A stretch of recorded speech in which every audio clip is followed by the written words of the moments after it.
Hello guys, welcome back to this channel. In today's video, I'm going to show you how you can complete the Enchanting Discovery Quest and Fish It game on Roblox latest update. Okay, let's get into it guys. This is the Enchanting Discoveries quest, and if you want to start the quest, you need to go to the Estheric Island and talk to this NPC to start the quest. You can click on do you have any quest for me, and then the quest will be started.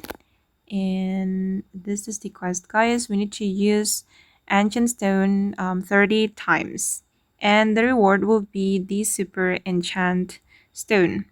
And if you want to catch the Enchant Stone, you need to go to the Estheric Gap right here. You can use the elevator, and then you can go down and just fish here.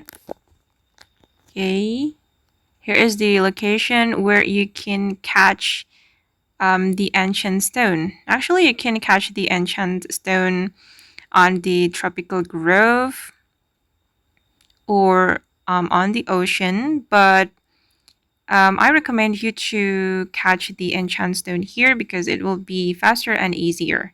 And after you get the Enchant Stone, you can enchant your rod right here. Place the Enchant Stone on the altar. Okay, and then your rod will be enchanted. Oh, I got Mutation Hunter 1. Okay guys, and you just need to use the Enchant Stone until 30 times and you will get the Super Enchant Stone. Alright, and that's how you can finish the Enchanting Discoveries quest. I hope this video will be useful for you. Thank you so much for watching, and bye!